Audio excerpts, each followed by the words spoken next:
Assalamu alaikum. It's me Azim Aftab and welcome to the fourth week lecture of numerical computing. In today's lecture we are going to cover these topics. Our two root finding techniques that we are going to use today are Newton-Raphson method and fixed point iteration method. This week's lecture is divided into four smaller units. Firstly, we'll see how the Newton-Raphson method will converge, why we use the Newton-Raphson method, and what is the procedure of its convergence towards the root. Secondly, हम उससे related कोई problem solve करेंगे और then we'll move towards the fixed point iteration method and we'll see कि fixed point iteration method की क्या methodology है, वो किस तरह से हमें root find करके देता है और फिर हम fixed point iteration method से मल्टीपल रूट्स किस तरह से फाइंड कर सकते हैं because as we discussed earlier जो टॉपिक्स अभी तक हमने रूट फाइंडिंग मेथड्स के किए हैं उसमें आप सिंगल रूट फाइंड कर रहे होते हैं तो यहाँ हम देखेंगे कि मल्टीपल रूट अगर फाइंड करने हैं तो वो किस तरह से किए जा सकते हैं So these are some learning outcomes. You'll be able to understand how the Newton-Raphson method converges. You'll be able to apply Newton-Raphson method to find the root of any function, and we'll see how we can solve some complex mathematical problems using the Newton-Raphson method and fixed point iteration method as well. जैसे कि हमने last class में एक example की थी जिसमें root find नहीं करना था, एक डिफरेंट सॉर्ट ऑफ प्रॉब्लम थी, बट वी सॉ कि हमने रूट फाइंडिंग टेक्निक से हम वो टेक्निक अप्लाई कर सकते थे उस प्रॉब्लम पे सॉल्यूशन एक्वायर करने के लिए. तो बेसिकली जब वो प्रॉब्लम की थी उस वक्त भी आपको कहा था कि हम सिर्फ सीकेंड मेथड ही नहीं और भी कोई रूट फाइंडिंग मेथड इस पर अप्लाई किया जा सकता है अगर उसके बेसिक क्राइटेरिया को फुलफ़िल करता है. तो जैसे कि बाइसेक्शन और रेगुलर फॉल्सी में बेसिक क्राइटेरिया क्या था कि आपका रूट ब्रैकेटेड होना चाहिए. इसी तरह से आपके पास सीकेंट में ब्रैकेटेड होना ज़रूरी नहीं था, ओपन रूट फाइंडिंग मेथड था, तो हमने इसको सीकेंट से सॉल्व किया था लास्ट टाइम जो हमने एक प्रॉब्लम की थी other than the root finding method.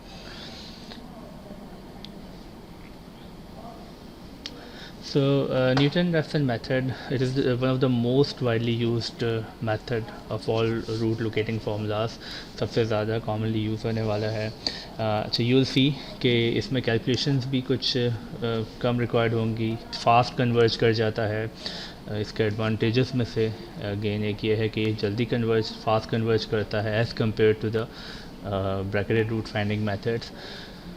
As compared to the secant method, it depends upon the behavior of the function and the interval we are choosing कि कौन सा इन दोनों में से फास्ट कन्वर्ज करेगा. लेकिन इसका एक और एडवांटेज है over all the previous methods. इससे पहले जो तीनों मेथड्स हमने किए उसमें जो इनिशियल वैल्यूज़ लेते थे वो हम एक इंटरवल सेलेक्ट करते थे. ब्रैकेटेड रूट फाइंडिंग मेथड में इंटरवल भी हमें बहुत देख के चूज़ करना पड़ता था. हमें ये देखना होता था कि इंटरवल की जो दोनों एक्सट्रीम वैल्यूज़ हैं उनमें एक पे फंक्शन की वैल्यू नेगेटिव आती हो, एक पे पॉजिटिव आती हो. ऑल दो सीकेंड मेथड में ऐसी कोई रिक्वायरमेंट नहीं थी, लेकिन still we were required with two initial values जो हमें रिक्वायर्ड होती थी. टू इनिशियल वैल्यूज़ से एक इंटरवल से हमें स्टार्ट करना होता था. न्यूटन मेथड में हमें सिर्फ एक इनिशियल वैल्यू रिक्वायर्ड होती है. एक इनिशियल वैल्यू से हम स्टार्ट करते हैं और वही इनिशियल वैल्यू को हम यूज़ करते हैं इसकी अपडेट इक्वेशन में. उस इनिशियल वैल्यू पे फंक्शन की वैल्यू इवैल्यूएट की जाती है, उस फंक्शन के डेरिवेटिव पे वैल्यू इवैल्यूएट की जाती है और फिर इसकी अपडेट इक्वेशन में पुट कर दिया जाता है. अच्छा, एक टर्म नहीं यूज़ हुई है यहाँ डेरिवेटिव पे, तो यहाँ पे जो इसकी अपडेट इक्वेशन बनेगी उसमें एक डेरिवेटिव टर्म भी इन्वॉल्व होगी. Okay. If the initial guess at the root is xi, एक initial guess होगा. A tangent can be extended from the point xi into f of x, xi and f of xi. The point where the tangent crosses the x-axis usually represents an improved estimate of the root. ये जो three liner या two liner एक statement आपके पास लिखी है, this is the basic methodology of Newton Raphson method, this is how it will be converging towards the root. ये procedure हमें फॉलो करना होगा। बेसिकली आपका जो एल्गोरिथम है वो इस 3 लाइनों में डिफ़ाइन हो जाता है कि आपको क्या करना होगा। और ये जो नीचे आपके पास एक्सप्रेशन लिखी है ये इसका फॉर्मूला है। ये बनता कैसे है ये मैं आपको बता देता हूँ। ये इसकी अपडेट इक्वेशन होगी। Let's say will be having a root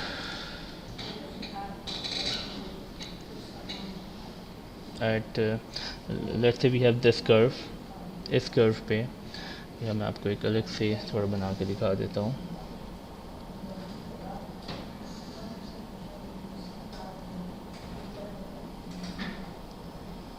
Let's say we have this function, and for this function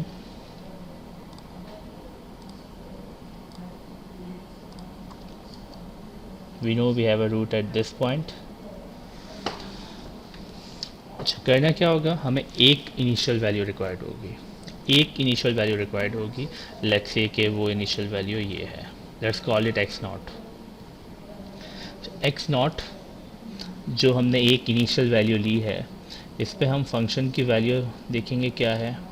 इस एक्स नॉट पे फंक्शन की वैल्यू क्या होगी, F of x not. Okay, procedure क्या है, एक्स नॉट एक initial point लिया, उस पर फंक्शन की वैल्यू एवेल्यूएट की, सॉरी फंक्शन की वैल्यू एवेल्यूएट की, ये पॉइंट आ गया। अब करना क्या है कि इस पॉइंट पे एक टेंजेंट लाइन ड्रॉ करनी है। जो इसकी मेथडोलॉजी है, जो इसकी कन्वर्जिंग प्रोसीजर है, वो ये है कि एक पॉइंट लेते हैं, उस पॉइंट पे फंक्शन की वैल्यू देखते हैं और उस पर टेंजेंट लाइन ड्रॉ करते हैं ना। What is the tangent line? Tangent line वो लाइन होती है जो आपके इस कर्व को किसी एक पॉइंट पर टच कर रही होगी। टेंजेंट लाइन वो स्ट्रेट लाइन है जो आपके इस कर्व को किसी एक पॉइंट पे टच कर रही हो। अच्छा, वो एक पॉइंट कौन सा है? We just located that point, वही एक पॉइंट ये है। तो एक टेंजेंट लाइन ड्रॉ होगी जो कि इस एक पॉइंट पे हमारे कर्व को टच करती होगी। It will be a straight line of course, I am drawing it with hand, but it will be a straight line. तो इस एक पॉइंट पे इसे टच करती है, ठीक है, एक टेंजेंट लाइन ड्रॉ कर दी। तो बेसिकली अगर आपको कैलकुलस का कुछ कॉन्सेप्ट्स क्लियर हैं तो ये जो डेरिवेटिव टर्म आई थी, एज वे डिस्कस कि इसमें एक डेरिवेटिव टर्म आ जाएगी। ये डेरिवेटिव टर्म इस वजह से आई है बिकॉज टेंजेंट जब हम ड्रॉ कर रहे हैं तो टेंजेंट एक एप्लीकेशन थी डेरिवेटिव्स की। एक इंस्टेंट पे टच कर रही है लाइन। तो इंस्टेंट पे जब भी हम किसी चीज़ का चेंज ऑब्जर्व करते हैं, derivative basically instantaneous rate of change को ही रिप्रेजेंट कर रहा होता है। ठीक है जी, तो एक लाइन आ गई, इस लाइन का जो टेंजेंट है, ये जो टेंजेंट लाइन है ये इस पॉइंट पे टच कर रही है। That's how this term is introduce, this derivative term is introduce. अच्छा, अब नेक्स्ट स्टेप क्या होता है कि ये जो लाइन हमने एक टेंजेंट लाइन ड्रॉ की है, ये टेंजेंट लाइन अब एक्स एक्सिस पे जिस पॉइंट को इंटरसेक्ट कर रही है, ये हमारा नया पॉइंट हो जाता है। Will call it x1।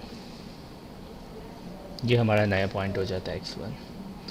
ठीक है जी, x1 आ गया। अब अगेन ये एक आइट्रेशन कंप्लीट हो गई। सो द सेकेंड आइट्रेशन, अब हम इस x1 पे फंक्शन की वैल्यू देखेंगे। अब इस x1 पे फंक्शन की वैल्यू क्या है, ये है x1 पे फंक्शन की वैल्यू ये है। अभी जो नया पॉइंट आया है x1, इस पे हम एक टेंजेंट लाइन ड्रॉ करेंगे। लेकिन हम इस पॉइंट पे एक टेंजेंट लाइन अब ड्रॉ करते हैं तो वो कुछ इस तरह से ड्रॉ हो जाएगी। Now you can see the second tangent line is crosses x axis at this point. ये जो आपकी सेकेंड टेंजेंट लाइन है ये इस पॉइंट पे एक्स एक्सिस को इंटरसेक्ट कर रही है। तो this is our new point x2। Now again you can see with each iteration we are going towards the root। Her iteration के बाद पहले x0 था जो कि रूट से कुछ दूर था, जो x1 था वो comparatively nearer to the root था। नाउ वी कैन सी कि जो x2 है ये और नियरर टू द रूट है। ऑब्वियसली हम इसे थोड़ा और बेहतर स्ट्रेट लाइन अगर बनाएंगे, सही टेंजेंट लाइन बनाएंगे तो कुछ और करीब आ रहा होगा। Now the same procedure will be repeated again and again until we reach towards the we reach to the root. अब यही होगा x2 पे, फिर हम देखेंगे कि x2 पे फंक्शन की वैल्यू क्या है। यहाँ एक टेंजेंट लाइन ड्रॉ करेंगे, जब यहाँ टेंजेंट लाइन ड्रॉ करेंगे तो और रूट के करीब आ जाएंगे। तो with every iteration we are going towards the root. हम ये प्रोसीजर कंटिन्यूसली परफॉर्म करते रहेंगे। कब तक परफॉर्म करते रहेंगे? जब तक रूट अचीव ना हो जाए। अच्छा, एज वी डिस्कस अर्लियर कि रूट मतलब फंक्शन की वैल्यू ज़ीरो तो नहीं होगी, हम जितना करीब जाते जाएं तो ऑलमोस्ट इक्वल टू ज़ीरो हो जाएगी। कितना ज़ीरो के करीब होना चाहिए? अब जितना हमने टॉलरेंस लेवल हमें गिवन होगा, जो हमारा डिग्री ऑफ एक्सेप्टेंस होगा उसके अकॉर्डिंगली। ठीक है जी। अच्छा जी, अगेन ये जो फार्मूला है, ये भी फार्मूला आपके पास सिंपली टेंजेंट लाइन है, डेरिवेटिव ऑफ एक्स मतलब जो आपके पास डेरिवेटिव होता है इंस्टेंटेनियस रेट ऑफ चेंज, जो कि स्लोप होता है किसी एक पॉइंट पे स्लोप। तो उसी स्लोप पॉइंट फार्मूला जो होता है लाइन का, उस स्लोप पॉइंट फार्मूले से ये ड्राइव होता है। और डेरिवेशन क्योंकि हम एक दो मेथड्स की देख चुके हैं तो हमें अभी डिटेल डेरिवेशन में ऑब्वियसली जाने की ज़रूरत नहीं है, बट ये फार्मूला भी आपके पास जो स्लोप और स्लोप पॉइंट फार्मूला होता है उससे ये आपके पास फार्मूला ड्राइव हो जाता है। Okay, now I hope it is clear कि किस तरह से कन्वर्ज कर रहा है। अब यहाँ ऑलरेडी ये फिगर बनी हुई है, इसी तरह से इसे समझाया गया है, बट मैनुअली समझाने से मुझे लगता है थोड़ा बेहतर समझ आ जाता है, इसलिए यह मैनुअली भी आपको समझा दिया है। Now it is the same thing कि आपके पास एक फंक्शन है, उस फंक्शन पे एक पॉइंट लिया आपने एक्स आई ही जो पॉइंट है। अब इस पर फंक्शन की वैल्यू देखेंगे। अभी पॉइंट कौन सा है? X i comma f of x i, मतलब x की वैल्यू एक्स आई है और y एक्स स्पेस की value f of x i है। ठीक है जी। तो as you can see now x i f of x i, x i f of x i और f dash of x i. तो ये स्लोप पॉइंट फार्मूला जो होता है उसी से ये बन रहा है, दिख भी रहा है आपको। ओके, इसको एक और ड्राइव करने का जो तरीका है वो भी देख लेते हैं। कि इस पॉइंट पे एक टेंजेंट ड्रॉ किया। अब इस पॉइंट पे जो टेंजेंट ड्रॉ किया, अब ये टेंजेंट जिस पॉइंट पे एक्स एक्सिस को इंटरसेक्ट कर रहा है, यू कैन सी कि अब उस पॉइंट पे फिर हमने फंक्शन की वैल्यू देखी और उस पे एक टेंजेंट ड्रॉ किया। तो ये जो पहला पॉइंट था एक्स आई, उस पर टेंजेंट ड्रॉ किया, हमें एक नया पॉइंट मिल गया एक्स आई प्लस वन। फिर एक्स आई प्लस वन पे एक टेंजेंट लाइन ड्रॉ की, जो फंक्शन की वैल्यू उस पर एक टेंजेंट लाइन ड्रॉ की, तो नया पॉइंट मिल गया x I plus two. And again you can see with each iteration we are going towards the root. ठीक है जी। ओके, ये इसकी एक छोटी सी डेरिवेशन सॉर्ट ऑफ बताई हुई है, कंप्लीट तो नहीं है, but you can have a view overview कि किस तरह से बन रहा है। एज यू कैन सी, अच्छा, जो भी अपडेट इक्वेशन बनती है वो एक आइट्रेशन के लिए ऑब्वियसली बनती है, फिर आप उसी अपडेट इक्वेशन को यूज़ करते जाते हैं for each iteration, because iteration का मतलब ही ये है कि एक ही वही प्रोसीजर आप बार बार परफॉर्म करते जाएं with the updated values of course.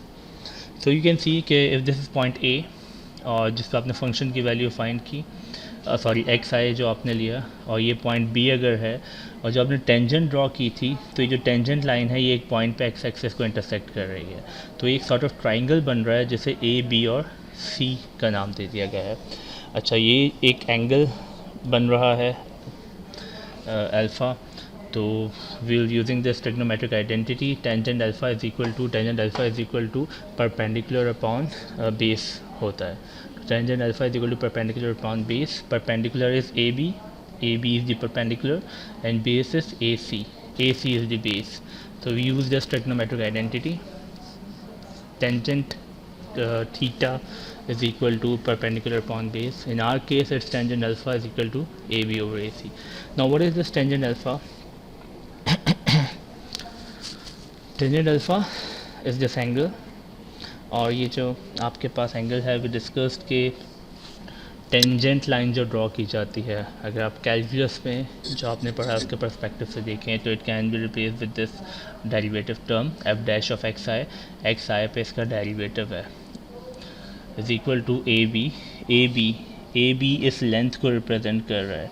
ये क्या है? ये लेंथ है ज़ीरो से लेकर कहाँ तक? एफ ऑफ एक्स आई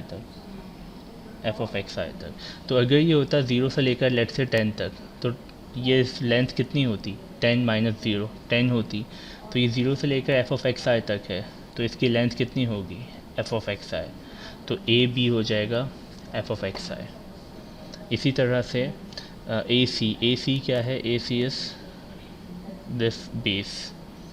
ए सी क्या है, एक्स आई प्लस वन से एक्स आई तक का डिस्टेंस। डिस्टेंस कैसे निकलता है, this value minus this value, तो x I minus x I plus one, so x I minus x I plus one.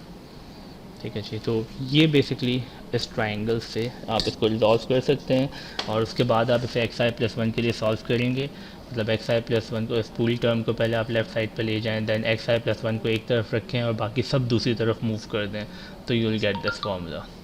So this is the update equation for the Newton Raphson method. I hope it is clear, और ये किस तरह से converge कर रहा है ये भी आपको क्लियर है। अब जो कुछ हमने इन्वर्ट्स कहा है वो उससे एल्गोरिथम क्या बनता है, कि हम किस तरह से रूट फाइंड करेंगे, जो हमने यहाँ अंडरस्टैंड किया। Because as I said earlier कि ultimately will be moving towards the programming of these methods. तो ये एल्गोरिथम हम साथ साथ डिस्कस करते हैं हर मेथड में, बिकॉज वही फिर आपको प्रोग्राम करना होगा। तो सिंपली हमारा प्रोसीजर क्या होगा, step one will be find the derivative of the function, because we know कि हमें डेरिवेटिव टर्म रिक्वायर्ड होगी। हम डेरिवेटिव फाइंड करेंगे, उसके बाद use initial guess of the root x i की वैल्यू हमारे पास एक होगी, इनिशियल वैल्यू, वो फाइंड करेंगे, और उस एक्स आई की वैल्यू को यूज़ करते हुए x I plus one next value of x find करेंगे। कैसे करेंगे, एक्स आई हमारे पास होगा, फंक्शन हमारे पास होगा, उस फंक्शन की वैल्यू कैलकुलेट कर लेंगे एक्स आई पे, और क्योंकि फंक्शन है हमारे पास और उस फंक्शन का डेरिवेटिव भी हम स्टेप वन में निकाल चुके हैं, तो उसका डेरिवेटिव का जो भी फंक्शन बनेगा, जो डेरिवेटिव टर्म बनेगी, उसमें हम एक्स आई की वैल्यू पुट करके एफ डैश ऑफ एक्स आई भी निकाल लेंगे। तो सिर्फ अगर एक्स आई है हमारे पास इनिशियल वैल्यू और फंक्शन है, तो will get all these three values. इससे क्या होगा, अगर हम फर्स्ट आइट्रेशन पे थे और एक्स नॉट यूज़ कर रहे थे, तो ये हो जाएगा x not F of x not divided by F dash of x not, तो हमें एक्स वन की वैल्यू मिल जाएगी। उसके बाद क्या होगा, हम एरर कैलकुलेट करेंगे कि हमारा टॉलरेंस लेवल अचीव हुआ है नहीं हुआ। हो गया है, compare the error with the pre specified error tolerance, उससे कंपेयर करेंगे। अगर हमारा एरर टॉलरेंस लेवल से कम है तो वहाँ रुक जाएंगे और वही एक्स की वैल्यू हमारा आंसर होगी।